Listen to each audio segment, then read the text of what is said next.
Trump വന്നപ്പോൾ എന്തൊരു കരച്ചിലാണല്ലേ. പണ്ടേ സംഭവിക്കുന്നതാണ്, സംഭവിക്കുക തന്നെ ചെയ്യും. കാരണം ട്രംപ് വന്നപ്പോൾ ഇവിടെ കുറേ ഹമാസോടികളുണ്ടല്ലോ, അവരോടൊന്ന് കരയാൻ തുടങ്ങി. അയ്യോ, ട്രംപ് ചങ്ങലക്കിട്ട് ഞങ്ങളുടെ കുറേ ഖാലിസ്ഥാൻവാദികളെയും കുറേ ആളുകളെ ഇങ്ങോട്ട് കൊണ്ടുവന്നേ, ഇവരെങ്ങനെ പോയി നിങ്ങൾക്കറിയാമോ? ഈ പറയുന്ന റിപ്പോർട്ടർ ചാനൽ അയൻകുമാറും അല്ലെ എല്ലാ റിപ്പോർട്ടർ ചാനലുകളല്ല, എല്ലാ ചാനൽ അഭിലാഷ് മോഹൻ എന്നൊക്കെ പറയുന്നത് അവർ ജീവിക്കാൻ വേണ്ടി പോകുന്നവരെ എന്ത് ചെയ്യുന്നത്? ജീവിക്കാൻ വേണ്ടി എത്രയെന്നറിയോ? ജീവിക്കാൻ വേണ്ടി പോയവർ 1 കോടി രൂപ ഏതോ ഏജൻസിക്ക് കൊടുത്തിട്ട്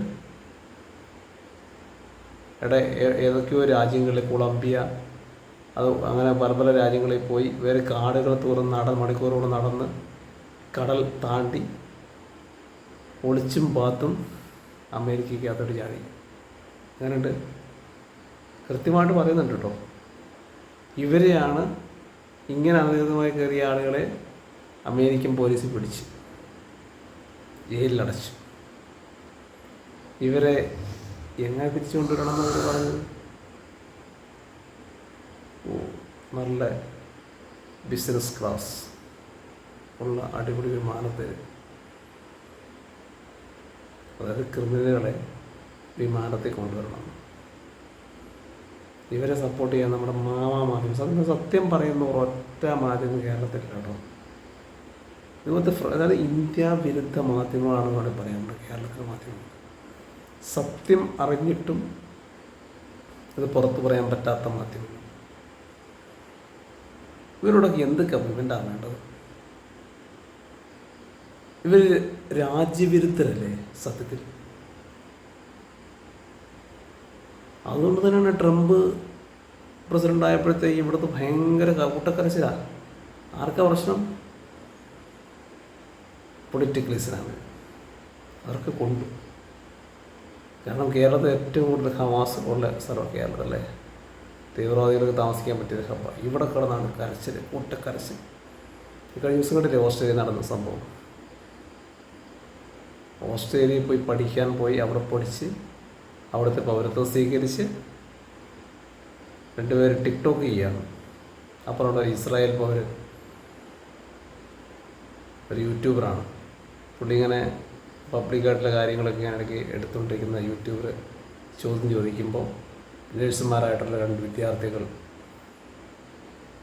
കാര്യങ്ങളൊക്കെ പറഞ്ഞപ്പോൾ ജൂതനാണെങ്കിൽ ഞങ്ങൾ അവരെ കൊന്നുകളയും, അവർക്ക് ഞങ്ങൾ ചികിത്സ കൊടുക്കില്ല എന്നൊക്കെ പച്ചയ്ക്ക് വിളിച്ച് പറയും. അത് ഓസ്ട്രേലിയ ഒന്ന് ഉണർത്തി. ഉറങ്ങിക്കിടന്ന് ഓസ്ട്രേലിയ ഒന്ന് ഉണരാൻ തയ്യാറായി. കാരണം ലോകത്ത് മുഴുവൻ ഇസ്ലാം എന്ന് പറയുന്ന ഈ സംഭവം ഭയങ്കര പ്രശ്നമാണ്. അവരുടെ ഭാഷ പറഞ്ഞാൽ ഒട്ടകത്തിന് സ്ഥലം കൊടുത്ത അവസ്ഥയായി. എവിടെ ചെന്നാലും അതെല്ലാം ഞങ്ങളുടെ സ്വന്തം വീട് പോലെ ആക്കണം, ഞങ്ങളുടെ രാജ്യമാക്കണം, ഞങ്ങളുടെ മതം വളർത്തുന്ന ചിന്ത കയറി മേയാൻ തുടങ്ങി. അതിന് ട്രംപ് തുടക്കം കുറിച്ചു. കാരണം അങ്ങനെ കുറിച്ചുകൊണ്ട് തന്നെ എല്ലാ യൂറോപ്യൻ രാജ്യങ്ങൾക്കും അതിശക്തമായി ധൈര്യം വന്നു. ബ്രിട്ടനും പുതിയ തീരുമാനം എടുക്കാൻ പോവുകയാണ്. ഇതിനേക്കാൾ വലിയ നാടുകടത്തൽ ബ്രിട്ടൻ ചെയ്യാൻ പോകുന്നു. ഓസ്ട്രേലിയ തുടങ്ങിക്കഴിഞ്ഞു. ഓസ്ട്രേലിയ ഇങ്ങനെയുള്ള ആളുകളെ നിയന്ത്രിക്കാൻ തന്നെ അവർ പ്രത്യേക പോലീസ് തന്നെയുണ്ട്, പോലീസ് സംവിധാനങ്ങൾ തന്നെ ഓസ്ട്രേലിയയിലുണ്ട്. അപ്പോൾ ഓസ്ട്രേലിയ ഉണർന്നിരിക്കുന്നു. അങ്ങനെ എല്ലാ യൂറോപ്യൻ രാജ്യങ്ങളും ഉണർന്നുകൊണ്ടേയിരിക്കുന്നു. പിന്നെ നമ്മളെ ആൾക്കാർ ചിന്തിക്കേണ്ട കാര്യം പ്രത്യേകിച്ച് പറയാം, ഈ യൂറോപ്യൻ രാജ്യങ്ങളിലുള്ളവർ ഒരു മണ്ടന്മാരാണെന്ന് നിങ്ങൾ വിചാരിച്ചിട്ടുണ്ടെങ്കിൽ നിങ്ങളൊക്കെ തെറ്റി.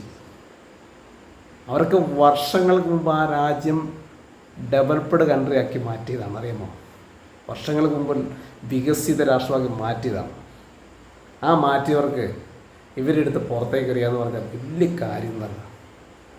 അത് ചിന്തിക്കാനുള്ള ബോധമുണ്ടെങ്കിൽ നിങ്ങൾ ഇമ്മാതിരി അഭ്യാസത്തിന് മുതലാതെ മാന്യമായി ജീവിക്കാൻ നോക്ക്.